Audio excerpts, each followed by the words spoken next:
Salut à tous, alors aujourd'hui une petite vidéo pour vous montrer l'avancement sur mon sabre Inheritance d'Ultimate Works dont j'avais fait l'unboxing sur la chaîne il y a quelques temps de ça. Donc j'avais un petit souci en gros, je savais pas trop comment faire parce que au niveau du bouchon du manche il y avait une pièce donc, qui était fixée par des vis et qui tenait par la bague ici. Donc c'était pas très pratique pour enlever le bouchon. J'ai modélisé une bague filetée avec un embout fileté, donc qui vient en lieu et place de la pièce d'origine. Parce qu'à la base, en fait, donc une fois que c'était en place, il fallait tourner la bague pour pouvoir retirer le bouchon. C'était pas très pratique.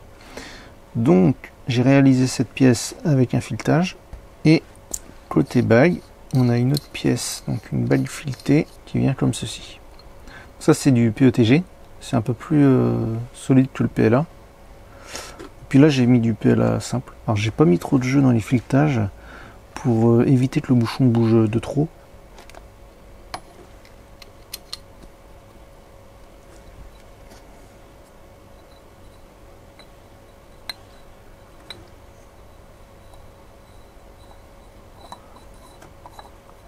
Voilà, sachant que la plaque va venir de ce côté-là, il faut que cette partie-là soit à l'opposé. Voilà. Donc là, vu que le filetage il est un peu serré, ça permet de bien mettre en face et puis qu'après ça bouge pas quoi. Faut forcer un peu quoi. Puis c'est beaucoup plus pratique. On ouvre le sabre, on insère le châssis dedans et c'est réglé. Donc il y avait aussi, enfin c'était pas un souci, mais il fallait trouver une solution pour la partie bouton, qui se présente comme ceci avec un connecteur. Donc le connecteur était fourni avec des fils. Donc j'ai créé un petit module comme ceci, avec connecteur type NeoPixel, sauf que c'est pas tout à fait pareil. On a donc une partie avec des pins. On peut faire transiter pas mal de choses via ces connecteurs. Donc cette partie-ci va être fixe dans le sabre. Et donc j'ai le châssis qui va venir embuter contre. Voilà, donc c'est pas comme des connecteurs NeoPixel classiques, sachant que les classiques c'est circulaire. Le châssis, on peut le mettre comme on veut, tandis que ici, chaque pin doit correspondre d'un côté et de l'autre au même emplacement. C'est pour ça que j'ai dû mettre des détrompeurs de façon à ce qu'il y ait une seule position possible pour insérer le châssis. Du coup, pour ce sabre, moi j'ai pris ce que j'avais sous la main. J'avais de côté un châssis de LGT, donc avec une carte Xenopixel, un haut-parleur et puis des connecteurs de batterie, ainsi que le connecteur NeoPixel. J'ai récupéré toutes ces pièces pour créer ce petit châssis tout simple. Après j'ai quand même changé au niveau des fils qui sont installés dans les sabres LGT. C'est vraiment fin, on est quand même sur du NeoPixel. On tire pas loin de 10 ampères, bien que ce soit du fil avec un isolant silicone, ça chauffe quand même un peu. Donc là j'ai doublé les fils, comme ça pour être tranquille. Donc c'est parti, et je vais procéder au montage.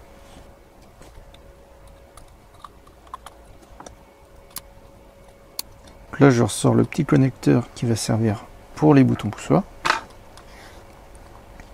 Et du coup le petit module que j'ai créé se fixe avec une vis. Il faut juste tomber en face du trou que j'ai fait. Voilà, donc là mon petit module est fixé et du coup le châssis vient comme ceci. Il suffit de le faire pivoter. Voilà. Et ça viendra donc, la partie filetée viendra en appui sur le châssis pour que les connexions se fassent correctement.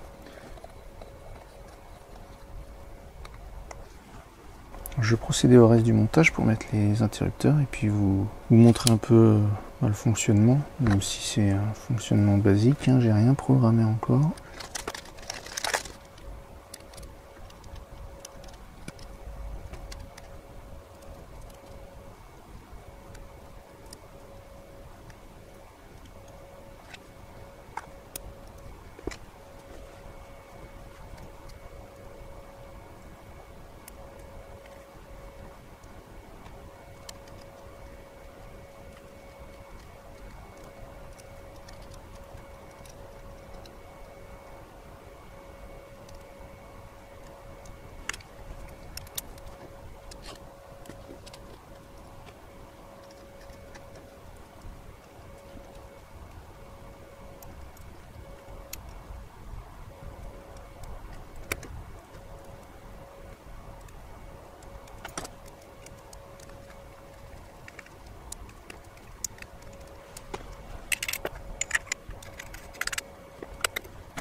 Donc voilà, pas très compliqué à monter. C'est parti, on va tester ça. Power on. Voilà.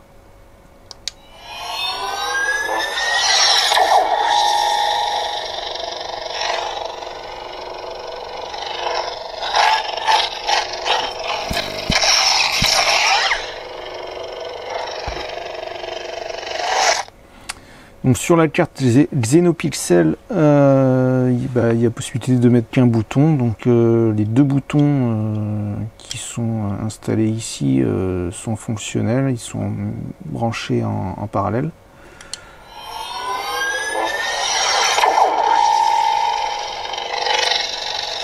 Je dois dire que le son est plutôt bon. Donc le fait d'avoir mis le haut-parleur à plat,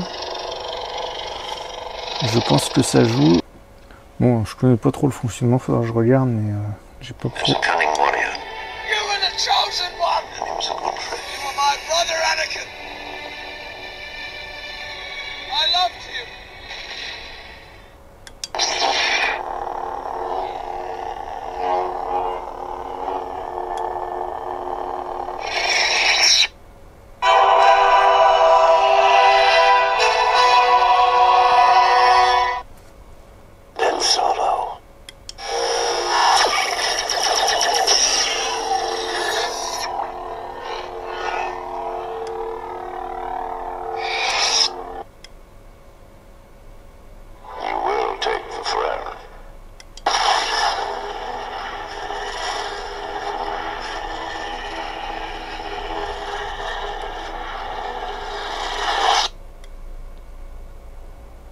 Become more powerful than any Jedi.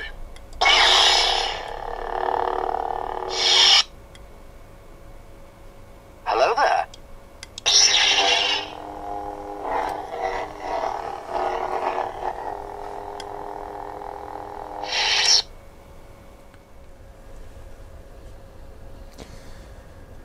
Donc voici ce que ça donne une fois terminé. Au niveau des finitions, les petits boutons collés. On a les petites plaques de plexi bleu également collées. Et du coup, sur les photos de présentation, il y avait des petits pétales que j'avais pas dans la boîte. Et apparemment, ces petits pétales n'étaient installés que sur les pré-kits et les sabres entièrement assemblés. Du coup, moi, ce que j'ai fait, j'ai pris de l'adhésif orange que j'ai découpé, j'ai une machine à découper, toutes sortes de choses. Et j'ai passé un voile de peinture or dessus, donc ça, on se retrouve avec une teinte très similaire avec la partie orange anodisé. Bon, après c'est vrai que suivant l'angle dans lequel on regarde, les reflets sont moins importants, donc le orange ressort plus sur l'adhésif, mais dans l'ensemble c'est plutôt pas mal. Je suis assez content du résultat. Par contre, depuis la vidéo de montage, j'ai eu un souci j'ai grillé ma carte. Tout simplement en inversant la polarité de la batterie. Et bah, ça a commencé à fumer. En fait, j'ai été induit en erreur par la petite lamelle. Là. En général, ce qui est sur lamelle flexible, c'est le côté moins et ben là, c'est le plus. Donc voilà, il va falloir que j'indique précisément pour éviter que ça se reproduise. Et pour le coup, je vais peut-être faire un châssis un peu mieux que ça. Peut-être avec une chambre de cristal. Parce qu'en fait, beaucoup des sabres Ultimate Works ont le même diamètre intérieur. Ça permettrait du coup d'avoir un châssis pour plusieurs sabres. Vu que j'ai le Hobby 3.5, je me dis peut-être faire un châssis avec chambre de cristal que je mets dans mes différents sabres Ultimate Works. Donc à voir, à réfléchir. De toute façon, je ferai d'autres vidéos pour vous montrer. Et bah, maintenant, la chose qu'il va falloir que j'essaie de faire, c'est une lame spécifique. Parce que dans l'animé, en fait, ça représente une lame, comme une lame de katana, qui est incurvée avec des caractères japonais qui ressortent au niveau de la luminosité de la lame. Donc à voir, j'essaierai de faire ce genre de lame pour ce sabre. C'est pareil, hein, je vous ferai une vidéo si le projet aboutit. Voilà, c'est terminé pour cette vidéo. N'hésitez pas à commenter si vous avez des remarques ou des questions. J'essaierai de vous répondre au mieux. Eh bien, je vous dis à bientôt pour une prochaine vidéo. Salut!